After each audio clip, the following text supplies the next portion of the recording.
Pelo menos 29 pessoas morreram por causa das fortes chuvas que atingiram o Rio Grande do Sul só nos últimos dias, de acordo com a Defesa Civil do Estado. O presidente Lula prometeu também recurso do governo federal para auxiliar a população gaúcha. O governo do Rio Grande do Sul decretou o estado de calamidade pública após temporais atingirem ao menos 130 cidades desde o fim de abril. O decreto tem um prazo de 180 dias e prevê que órgãos e entidades da administração pública estadual vão prestar apoio à população nas áreas afetadas em decorrência dos eventos. Além dos mortos e desaparecidos, são mais de 68 mil pessoas atingidas pelas chuvas e 14.500 moradores estão fora de casa ou em abrigos ou desalojados. Entre os estragos está o rompimento de uma barragem localizada entre as cidades de Cotiporã e Bento Gonçalves. O caso aconteceu nesta quinta-feira e a situação foi considerada gravíssima. Os moradores do entorno foram orientados a buscar em regiões mais altas, com pelo menos 6 metros acima dos rios. O governador Eduardo Leite afirmou que este é o maior desastre climático no estado e pediu que as pessoas saiam de locais de risco e fiquem em segurança. A gente lamentar todas as mortes já registradas e, infelizmente, lamentar desde já todas as mortes que ainda não foram registradas e que serão muitas, infelizmente, por conta de deslizamentos e de pessoas que estão há 48 horas em localidades que estão inacessíveis, já pedindo resgate. A gente está se esforçando para chegar em cada um dos locais. Então, mais uma vez, pedir à população que vá para locais de segurança. Nós fazemos grande esforço de resgate, mas é impossível chegar a todos os lugares, ainda mais com o evento climático acontecendo. Já é e será o pior desastre climático do nosso estado e a gente precisa evitar perdas de vidas neste momento. O presidente Lula visitou o Rio Grande do Sul nesta quinta-feira e prometeu que o governo federal vai enviar recursos para ajudar a população local e tentar minimizar os danos causados pelas chuvas. Eu quero dizer para vocês que não faltará, da parte do governo federal, ajuda para cuidar da saúde. Quero dizer que não vai faltar dinheiro para cuidar da questão do transporte, que não vai faltar dinheiro para cuidar da questão dos alimentos, que não vai, ou seja, tudo que tiver no alcance do governo federal. A gente vai dedicar 24 horas de esforço para que a gente possa atender às necessidades básicas do povo que está isolado por conta da chuva. Eu sei que são muitas estradas, são muitas pontes, são muitas casas. Lamentavelmente, a gente só não pode prometer recuperar as vidas das pessoas porque não está no nosso alcance. Mas a gente vai tentar minimizar o prejuízo de todas as pessoas. O cenário climático não deve melhorar nos próximos dias. Segundo a previsão do Centro Nacional de Monitoramento e Alertas de Desastres Naturais, o CEMADEM, o acumulado de chuva deve chegar a 400 milímetros até sábado. Nos últimos dias, já foram 300 milímetros de água decorrente das tempestades. A Defesa Civil do Rio Grande do Sul emitiu um alerta para que a população não se aproxime de rios, busque locais seguros e não atravesse alagamentos. E o Brasil registrou mais de 17 mil focos de queimadas nos primeiros 4 meses deste ano, o maior número para o período desde 2003. De acordo com o governo, o aumento pode ser explicado pelas mudanças climáticas.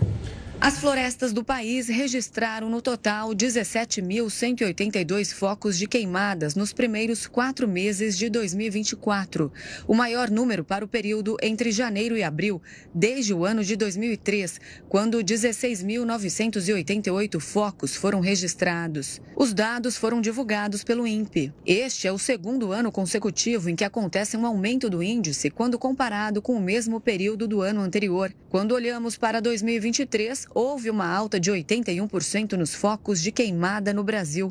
Segundo o próprio Ministério do Meio Ambiente, todo esse crescimento é uma consequência direta da piora climática do mundo e do fenômeno El Niño deste ano, que trouxe secas longas, principalmente à Amazônia. Desde 2019, quando o país registrou menos de 15 mil focos de incêndio, existe um cenário de melhora ou estabilidade.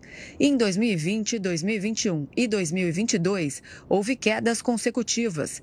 Já em 2023, o número, apesar de subir, ficou abaixo dos 10 mil casos. Mas este ano houve um avanço significativo nos focos de incêndio no Brasil, com uma alta de 81% em relação ao ano passado. Quando comparamos os biomas, os números também mostram um cenário de alta.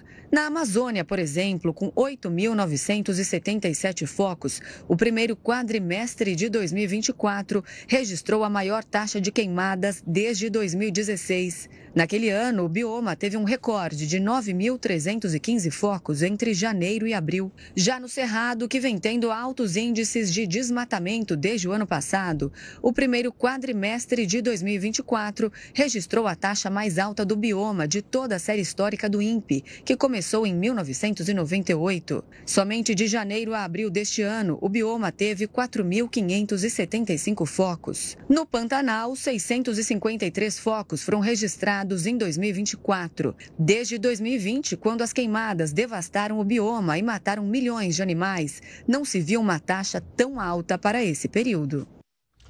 E quem vai explicar justamente essas causas climáticas por trás dos temporais que a gente está acompanhando aqui há dias na região sul do país e dessas queimadas, uma temperatura que vai se alternando de uma maneira que é incrível, é o climatologista Carlos Nobre. Carlos, é um prazer recebê-lo aqui. Seja muito bem-vindo ao Jornal da Record News. Boa noite, Rafael, boa noite, Renato. Carlos, vamos começar de fato olhando para a região sul do país. Nós estamos acompanhando, como eu falei aqui, há dias, essa chuva que é muito intensa. O próprio governador do estado vem passando por várias coletivas, dizendo que até sábado essa situação deve ficar ainda mais delicada. E esse número para milímetros é uma coisa surpreendente para o lado trágico dessa história que estamos vendo até aqui. Eu queria que você nos ajudasse a entender quais são os componentes que mantêm essa chuva tão forte na região sul do país, essa frente fria, esse bloqueio atmosférico e como o aquecimento ali dessa parte do litoral do Oceano Atlântico, essas composições que facilitam nós acompanharmos nesse momento a tragédia que acontece no Rio Grande do Sul. Sem dúvida, esse é um fenômeno meteorológico que sempre existiu. É um sistema de alta pressão que fica ao norte do Rio Grande do Sul, aqui no sudeste, no centro-oeste, que gera uma onda de calor. Nós estamos vivendo uma grande onda de calor. Esse sistema, ele bloqueia as frentes frias que vêm lá do Oceano Pacífico, atravessam os Andes, sobem a Argentina e chegam ali.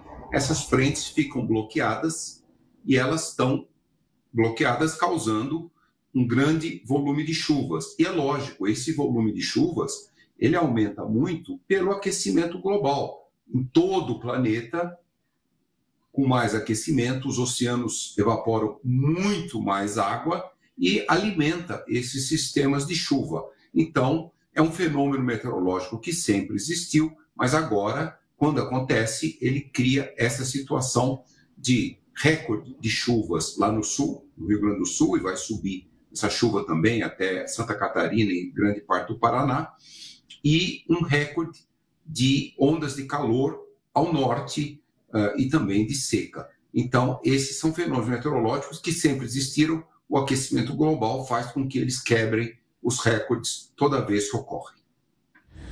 Carlos, no segundo semestre, a previsão é que a gente entre aí fique sob o efeito da Laninha.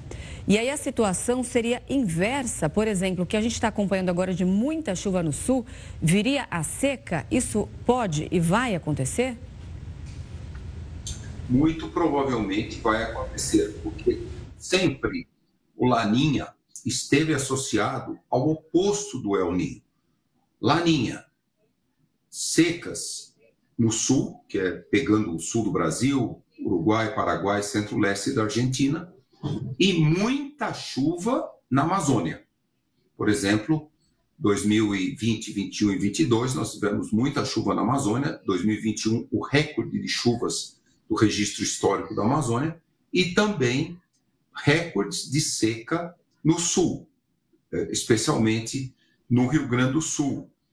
E também esse Laninha acabou induzindo também uma seca muito grande no Pantanal, como vocês até falaram, esse recorde de seca e de queimadas no Pantanal em 2020. Então, esses são fenômenos, e no Pantanal é bem mais complicado, porque não é assim, como eu falei, El Niño causa seca na Amazônia e muita chuva no sul. Laninha é o oposto, muita chuva na Amazônia e seca no sul, mas o Brasil Central, Centro-Oeste, o Pantanal, não necessariamente. Como ele fica no meio, tem anos de El Niño que causa secas, como foi 2023 e começo de 2024. Por que estourou o número de incêndios no Centro-Oeste e também no Pantanal nos primeiros 4 meses? Isso é o resultado do El Niño. Mas em 2020 foi o Laninha, um ano muito forte do Laninha, que também causou uma mega seca no Pantanal. Então, essas regiões estão sendo muito afetadas por esses fenômenos. E aí, quando o aquecimento global existe como existe agora, então esses fenômenos, El Niño, se tornam muito fortes e Laninha também se torna muito forte. Carlos, eu quero seguir nessa linha de raciocínio, porque quando nós falamos sobre o aquecimento global e como o nosso planeta vem sofrendo e como esses desastres, eles podem ficar piores conforme o tempo vai passando, como você falou na sua primeira resposta, essas chuvas e também esse período de seca, isso tem a sua sazonalidade, é previsto que aconteça. Mas devido às circunstâncias que elas vêm sendo construídas até aqui, era que justamente essa chuva que acontece nesse momento, ela não era para ter essa capacidade de destruição que nós estamos vendo nesse momento.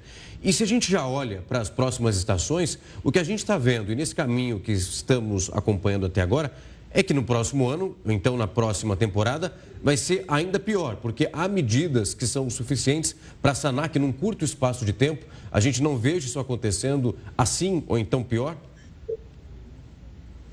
Olha, os eventos extremos, por causa do aquecimento global, eles têm acontecido com muito mais frequência em todo o mundo. Mas é lógico que esse evento, especificamente, ele vai durar aí uma semana lá no Rio Grande do Sul, vai durar um pouco mais toda a região sul na próxima semana, mas assim, é um evento extremo que as chuvas estão aumentando por um fator de 4 a 5 mais do que a gente espera para o final do mês de abril e metade do mês de maio. Então esse é um evento muito extremo. Esses eventos têm acontecido no mundo inteiro. Por exemplo, nos 4 primeiros meses, que são meses ainda muito chuvosos, no centro-oeste e no sul e leste da Amazônia, nós tivemos uma seca histórica, né? Então, isso tem tudo a ver com o fato que variabilidade natural associada com El Niño, com Laninha, por causa do aquecimento global, estão ficando muito mais fortes, batendo recordes de secas, de chuvas intensas, de inundações, de ondas de calor.